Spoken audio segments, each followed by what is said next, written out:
cranking along. Filters, right? This is how a lot of you, I think, use the software, is you're always filtering that down. That ad hoc querying is what's so powerful about Popdock, is that we give our end users the capabilities of finding exactly the information that they need. And so two big enhancements that we've done on the filter area is around a date editor, and this just allows us to more easily enter a date and make sure that it is a good date, no matter what region of the world you're coming from, right? There's a bunch of different date formats, and so we want to make sure that we handle all of those and still give you an accurate date. And then another thing we're going to get into is how we handle filtering by one of records. So let's jump right inside of here. And I'm going to take you back to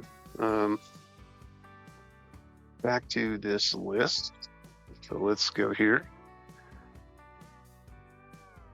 Okay, so if we can filter, if I want to filter on this list right now, and we'll start with the date portion of this. So if I look for a date, we'll pick my document date, and I'll keep it at equals.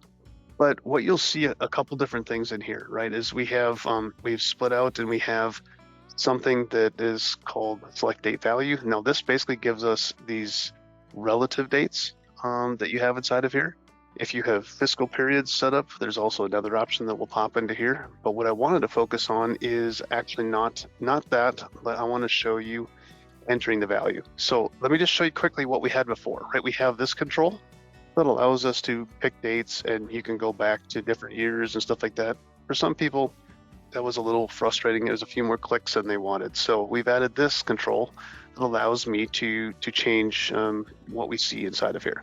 So if I just go up there and look at, let's just say I want everything from 5/23 of 2027, right? I can make those changes and type them in, but it's going to make sure that we're putting in a valid format. That's probably the biggest key, is that we're not, allowing people to enter in bad dates. And so now, if we run this, right now, we're going to get a much smaller set of transactions. If I go back to the filters, let me, for a moment, let's get rid of this, but let's add a string field. So I'll keep it really simple. I'm going to pick the customer ID. Okay. Instead of picking it equals, saying I only want it to be this particular one, I'm going to choose one of list. I'm not sure how many of you have even ever used this. A lot of times it get used as like a drop-down list, but you can actually use this on any type of text field or string field in here. So we have these values inside of here. So if I want to go grab, I'll just pick central one. Okay. When I tab off of that, you'll see something interesting. In the past, what we would have had to do is we had to put a comma in between each value we wanted to do. But I can say, okay, I want central and I want laser.